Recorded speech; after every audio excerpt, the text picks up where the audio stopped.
Hello, and welcome to another episode of Teaching with Inquiry Live. Last week I talked to you about how the month of April I was going to be focusing on issues of diversity and equity in your classroom. So with that being said, I wanted to kind of go back to some of my early teaching experiences and talk to you about the equity and the diversity in our classrooms and how sometimes we can look at that as working with some of our ESL, ELL students that are in our classrooms. I think in today's classrooms, most of us probably have had experience teaching ELL students in our room.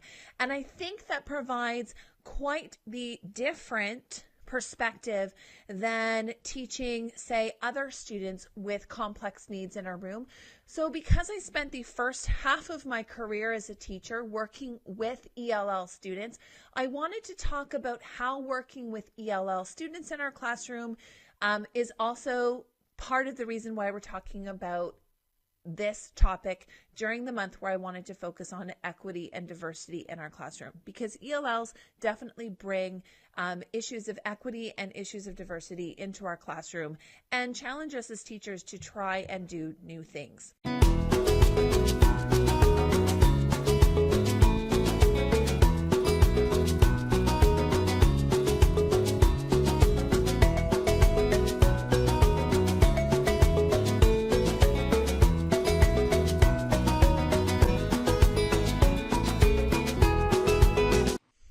So thank you very much for joining me. If this is the first time you are tuning in to Teaching with Inquiry Live, hello.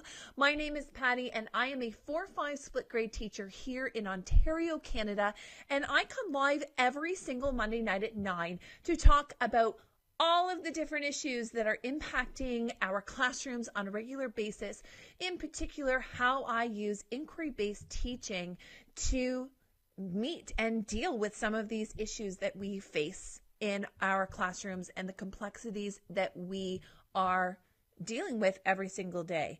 So I want to talk about how we can reach and teach our ELLs in our classrooms and use a diversity and equity perspective to make sure that we are meeting those students' needs, especially when we are using a lot of student-centered inquiry. If we're asking our students for voice and choice in our room, but yet our students don't have the language skills that are required to tell us in English, in the language of instruction, what their voice and choice is, that's going to provide a level of complexity. So let's dig in. So in our classrooms, when we have ELL students, it's often maybe our brain is just, I don't know how to reach these students. And I think that that's a very valid concern for most teachers. With everything that we are faced with dealing with, and then there are students in our rooms that just simply cannot access the curriculum because it's presented in a language they don't understand. And that's extremely difficult for a classroom teacher. Combat that with a lot more time that student is spending in our classroom, because there is a reduction in the amount of pull-out support that these students are receiving. And in fact, even when I was back in ESL, we were using an inclusion model where we would push into classrooms and I would support the ELL within their own classroom while their classroom teacher was there. So my goal was to be 60% of my time was spent inside classrooms with the ELL, and I only had withdrawal periods for those students, about 40% of my time. And that's based on the need for those ELL students to be immersed with their English-speaking peers in their classroom, because that is generally the quickest and fastest way that an ELL student will adopt the language of the instruction. So they will pick up English, is being immersed with fluent peers in that classroom. And pull-out method often of where we're pulling out students in small groups, although important for targeted language instruction, it also is pulling them out of that language-rich environment that they definitely do need to be in. So let's quickly define. There's generally 3 different types or categories of an ELL, an English language learner. Number one is your newcomer who does not know English, but does have a strength in their first language, where they could also have equivalent schooling in their first language. So they may possess this ability to read and write depending on the age of the student and their experience with school in wherever they were from. If they have equivalent knowledge for their age and stage of development in their first language, their L1, then they're typically classified as an English as a second language learner. Now, this another category of students that we have are English language developing, which means that you've got students that are coming in where they do not have the equivalent strength in their first language as they are expected to have for their age and stage of development. So this may be students that are coming in where they cannot read and write in their first language, or there's been significant gaps in their schooling. So where their age, chronological age and grade placement would be here, you would have those students, they may not have the equivalent schooling. Maybe they've missed a few years for different circumstances, but there is a gap in their schooling, or they just don't have the equivalent reading and writing skills that would match their age and stage here with the grade level that they've been placed in. And the third category is our born here, or for my case, born in Canada students who enter the school system without having a strength in English. So they may have had a first language in their home, and that is their first language. That is the language they're fluent in. Now, we're not talking about students who are dual language, where they're fluent in two languages, where they may be fluent, say, in French and in English. One parent speaks French, one parent speaks English. So those are coming in as dual language students. We're talking about the students that may enter the school system and their only language that they're speaking fluently is another language other than English. So those students also are coming into the school system, and there is going to be a gap for a number of years with those students in terms of where they will be in comparison to their same age peers that have only English learning. So the research states that it takes about 6 years for a student to develop equivalency with an English-only peer. So a peer in their class that has only learned English from birth until age, whatever they happen to be. If you have a student coming in, it says it's about a 6-year window for those students in terms of catching up with their language. So we do have to be aware that there are students that they may be orally fluent in language, but there may still be some gaps and some discrepancies between where they are and where their English-only peers are, because they didn't have the same experience with English for the 4 years prior to entering school. So we do have to acknowledge that those students do have gaps and needs, and it's not always necessarily due to a special education need. And I often found when I was working with Canadian-born ELL students that about the grade 2, grade 3 was an area where you started to notice some gaps, and then they seemed to close once the student was in about grade 6. And that just happened naturally, just to let them catch up. But you notice them about grade 2, grade 3, and then they would catch up around grade 6. So what are some of the needs of those ELL learners in our classroom?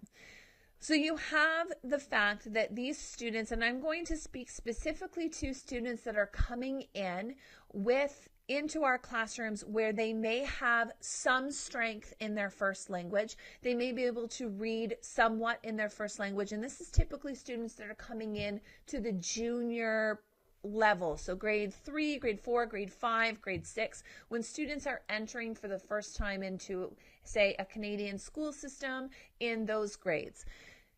If you're looking at those students having their entering into the ESL program instead of the ELD program, which means that there are some significant gaps in their learning.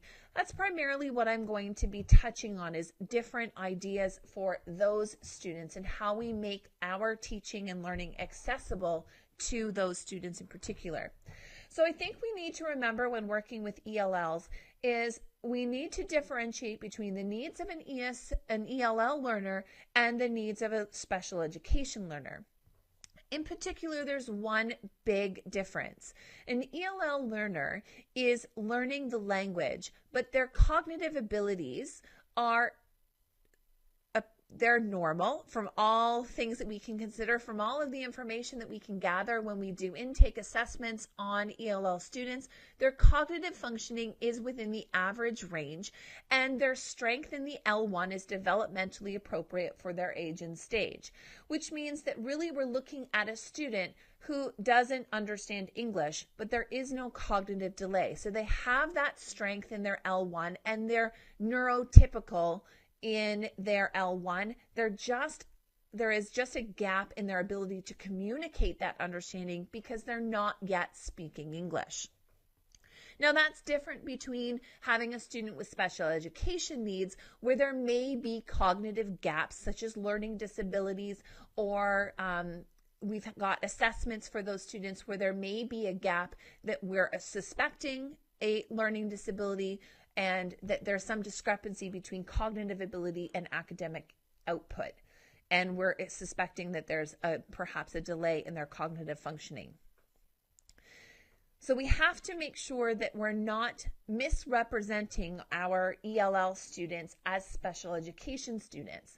In Ontario, where I teach, we can modify our program for an ELL student without requiring us to put them on an IEP. An IEP, an individual education plan, is there for students where we suspect that there's going to be a discrepancy in their cognitive abilities.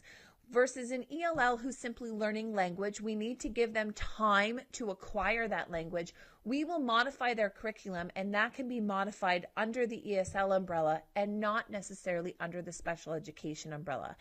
Too many times in my experience, we would put ELL students into the special education stream prematurely because we noticed gaps without giving them a significant amount of time to adjust to that 6-year window of learning a language. So I think as a teacher, we need to respect that there is a level of equity that we need to bring into that piece, and understanding that it takes time to learn a language, and we need to give students that time in order to acquire the language and not jump right away to assuming that some of the gaps in understanding are related to a special education issue. They very well could be.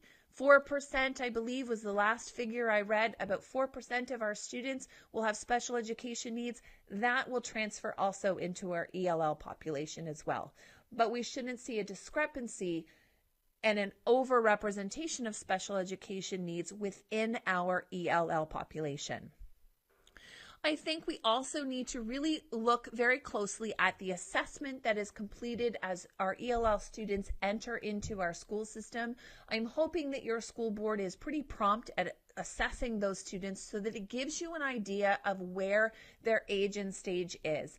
And the Ministry of Education here in Ontario has wonderful resources out for teachers that clearly identify the different types of activities or learning expectations that you could have and look for students on each stage of their language acquisition, and that is where we should be pulling what we're looking for those students to do. I also think it's really important that our ELL students are modified at grade level and not below grade level. We need to look at simplifying the curriculum that's at grade level, especially if there is no evidence of there being a gap in their first language ability. So if we're not talking about an ELD student where we've got significant gaps in their schooling, we're talking about an ESL student that has equivalent knowledge in their first language. We really need to be looking at modifying at grade level, which simply means you're taking the curriculum expectations and you're reducing the number of them and reducing the complexity of them to reflect the stage of their language acquisition. So if you're looking at, say, a language where they're making connections, you can have them make simple, concrete connections between two books. This book has a boy. This book has a boy, because you're looking at labeling at that point. They're labeling objects from within their environment. If they're brand new and say stage 1, you're really looking at adjustment and labeling. So you want to make sure that you're taking the grade 5 expectations, if that's what you're teaching, and you're simplifying the grade 5 expectation and reducing the number of expectations and reducing the complexity, instead of going down to, say, a grade 1 level and pulling from there. Specifically for language, while I was working as an ESL teacher, I put together an exemplar of what it would look like to take apart the language document and simplify the different tasks of all of the specific expectations, and simplify those for the various stages of language acquisition.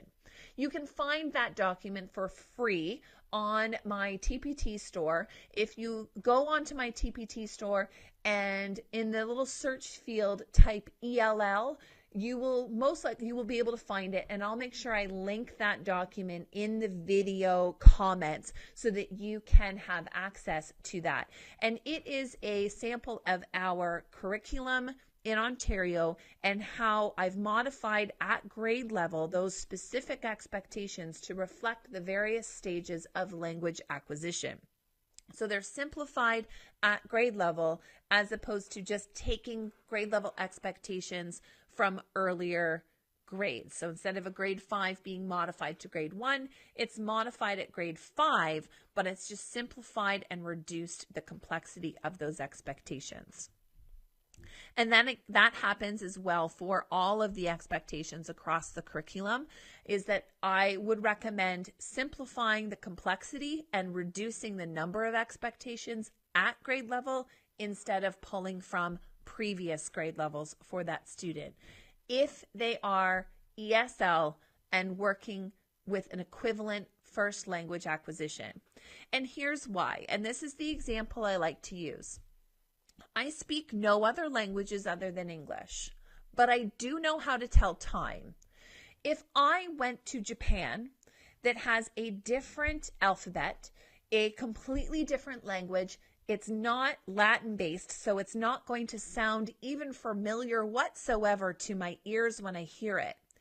And somebody in Japan asks me in Japanese what time it is. I have no idea what they're asking me. I cannot answer them. I'm not able to tell them what time it is in Japanese in any shape or form. That doesn't mean I don't know how to tell time, because I do know how to tell time, but I can only communicate my understanding of time in my first language of English. But the person who's asking me in Japanese, I can't communicate that knowledge because we don't speak the same language. For your ELL students, it's exactly the same thing. Your students, if we're talking about students with equivalent learning of that age and stage that you're teaching, if they have the knowledge in their first language, but they're not able yet to speak English, it may not be that they don't understand the concept that you're trying to teach. They simply just don't understand the language you're trying to teach it in, nor are they able to communicate that understanding in a language that makes sense to you, which proves our job as a teacher quite difficult, which means we need to try to use technology and different strategies that will allow us to connect and find common ground between those different languages. If somebody in Japan was trying to ask me what time it is, they might use gestures or point to the object that they're talking about and be able to communicate through through body language what they might be asking. So if they pointed to their wrist and like that and kind of tapped on their wrist and then shrugged their shoulders, I might be able to infer based on the gestures that they're doing that they're asking me about time. And I might simply just be able to show them the time on my watch instead of necessarily being able to communicate that. I also might be able to write the time down in a way that they would understand it. I'm not sure. I don't know how to tell time in Japanese, but I would at least be able to communicate that there was some simple understanding of what it is that we were trying to communicate.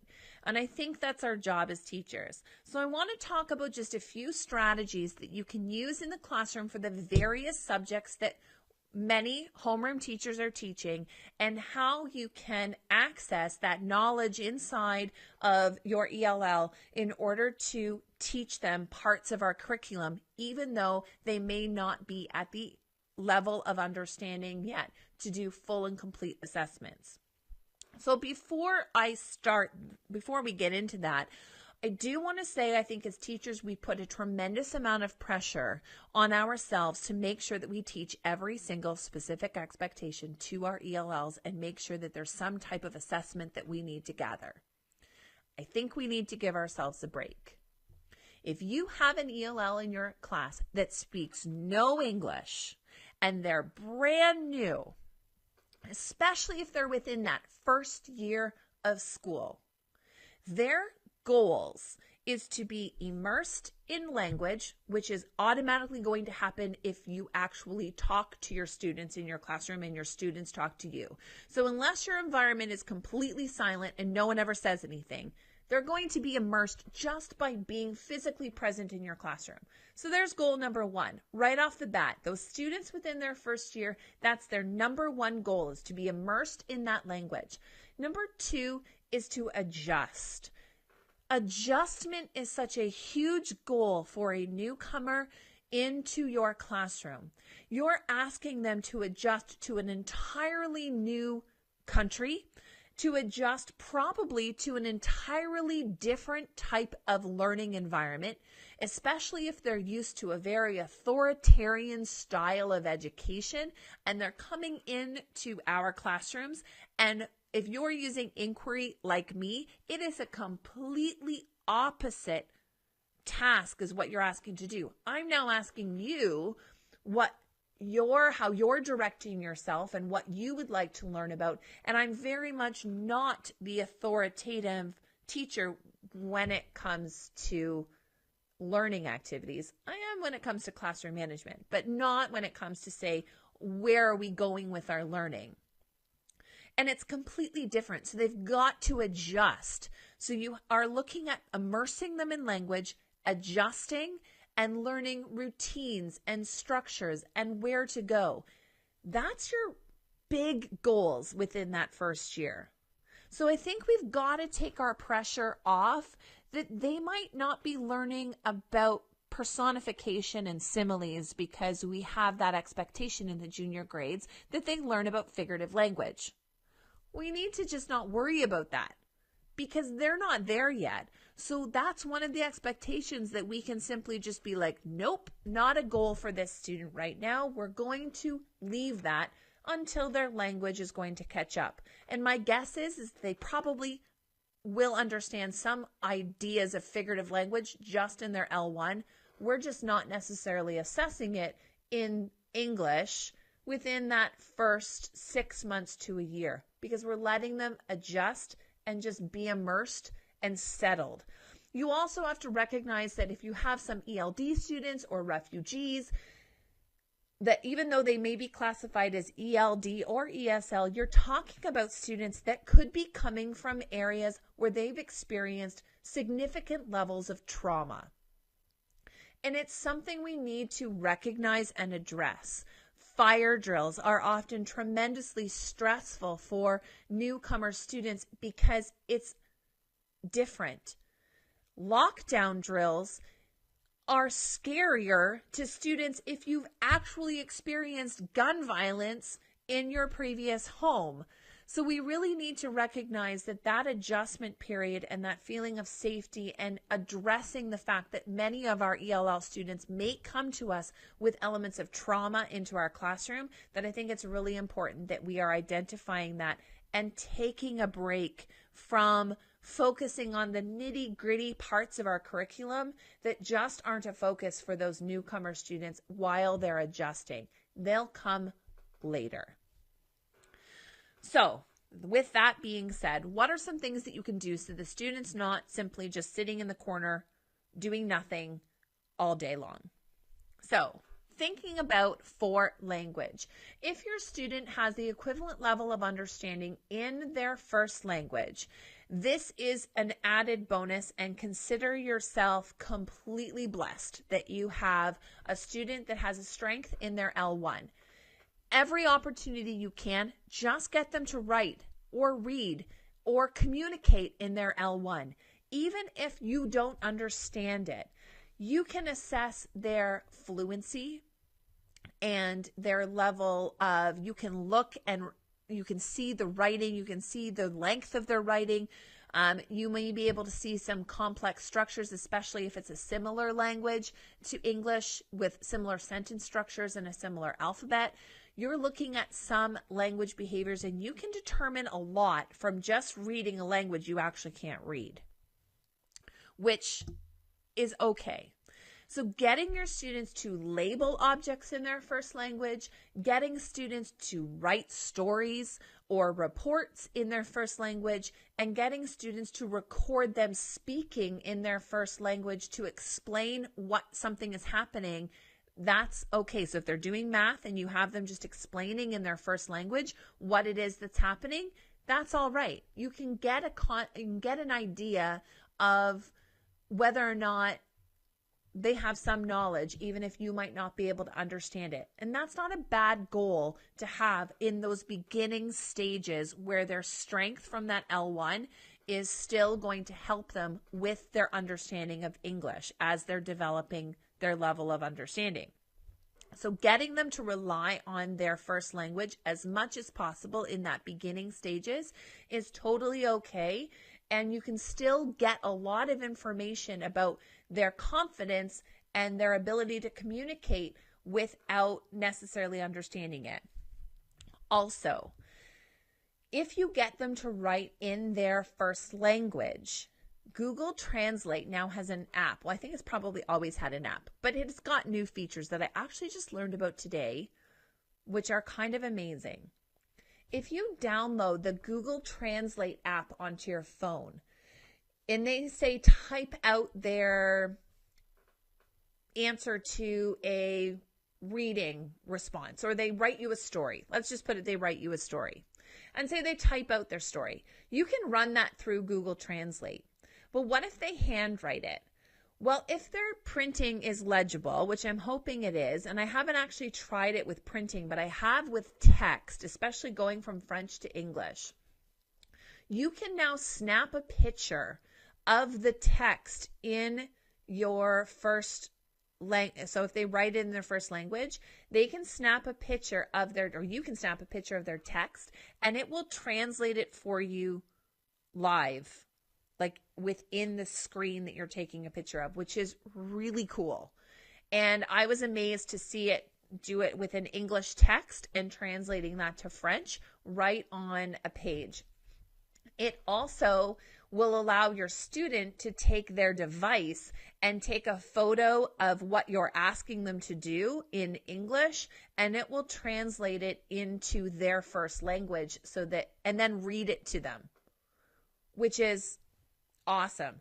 Now, it doesn't necessarily mean that you're going to get an accurate translation word for word, but in my experience, even my experience years ago, Google Translate will give you enough information to get the gist. You'll get keywords. You'll get a semblance of an idea of what it is they're talking about, enough to understand either, yeah, they got the gist of what it is we were trying to talk about, or no. Do they understand that stories have characters and problems? You'll probably be able to piece enough together from what you were able to pull from Google Translate to actually figure out that they do understand a simple structure of a story, which would give you enough to assess them at a modified level for an ELL student when they're modified at grade level. So it is absolutely tremendous to me that we can take a photo of text now and it will automatically translate. So I can't even imagine what that would have been like for my ELL students years ago if their teacher handed them something and they could take a device and write on their device by just snapping a photo of it, it would give them a translation of what it is that they were supposed to be doing.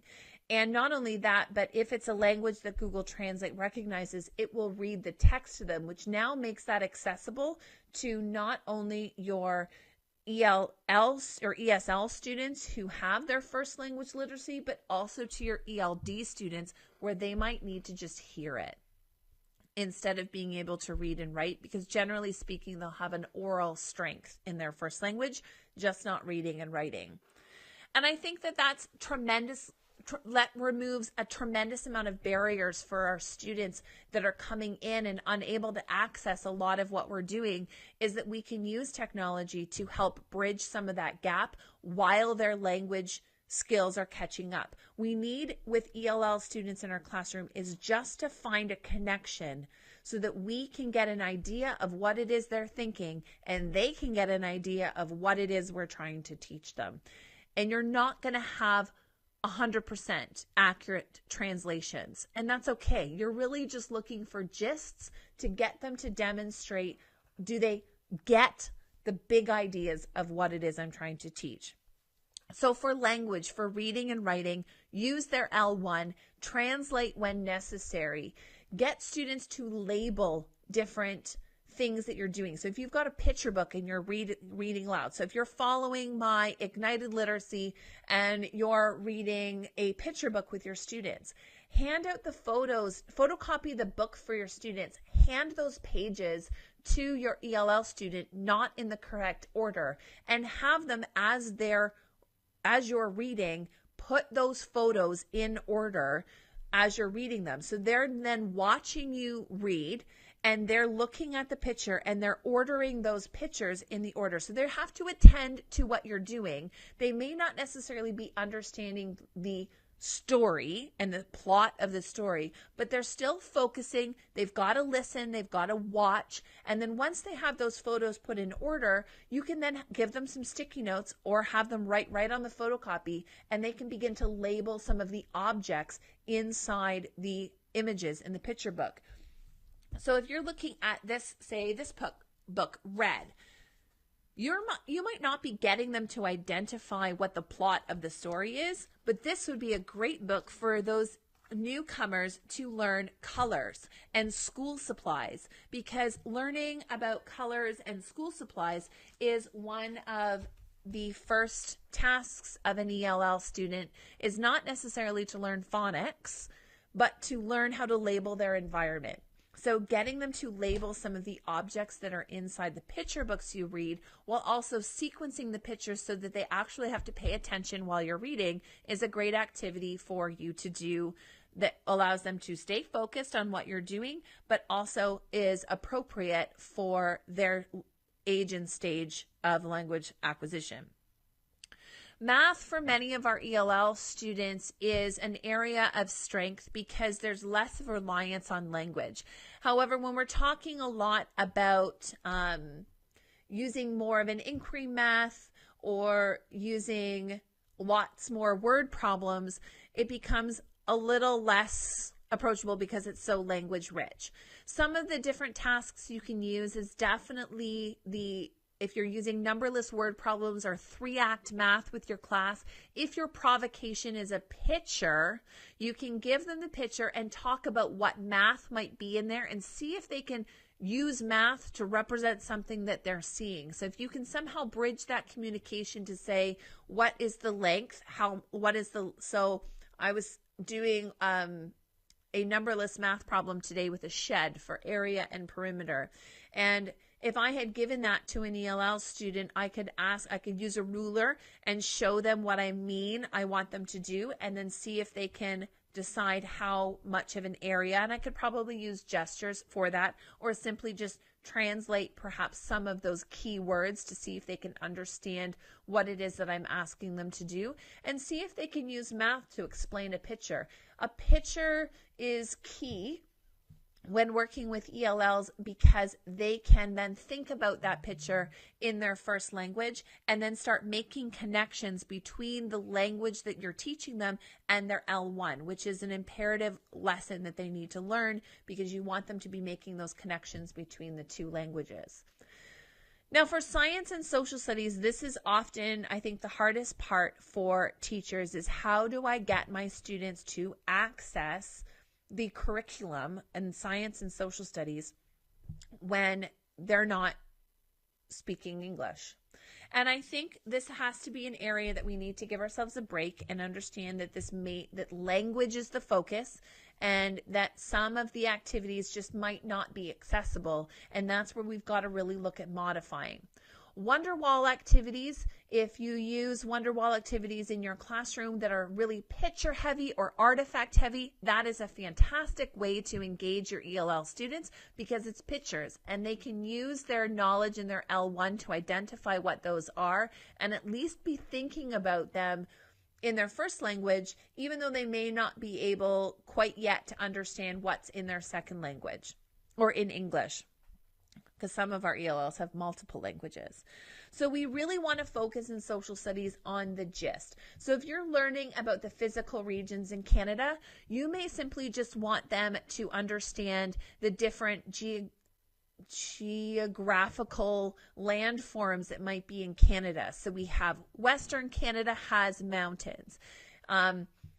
Eastern Canada has fish. Northern Canada has ice and snow. The prairie provinces have wheat and farms. You make very generalizations, but if they know those different features, well, you've covered a lot of the gist of the physical regions of Canada. They might not be able to identify all of the features, but they're getting that big idea or overall understanding of that curriculum strand. So I think that that's okay for that age and stage. And as their level of understanding of English increases and they start moving on to stage 3, 4, 5, and 6, then you can add more complexity and more information that you can still use the L1, but as their English skills begin to grow and they can use and communicate more of their understanding in English, you can add in the more complex ideas as students' language develops. I also think it's important in science for you to use a lot of pictures, giving them access to a device to take photos, using science experiments so that they can see the science.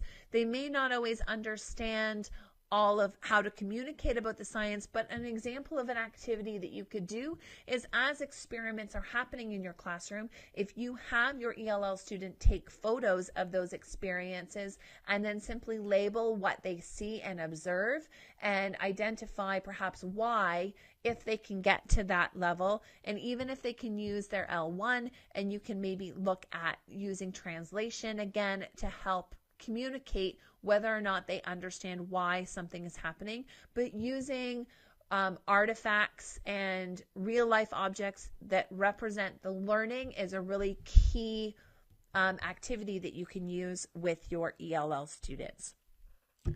I think overall, having ELL students in our classrooms makes for an absolutely rich, diverse place to be and to learn. Here in Canada, having students and newcomers and families come into our country is just part of what we do, is that we are a cultural mosaic and we are okay with having students coming in from all different backgrounds. And I think that we need to celebrate these differences and understand that part of that process is to have students that are learning English in our classrooms and embracing those cultures in our rooms and keeping them there, not pushing them off to the side and just waiting for the language to catch up and making them somebody else's problem, perhaps because we're already dealing with too much.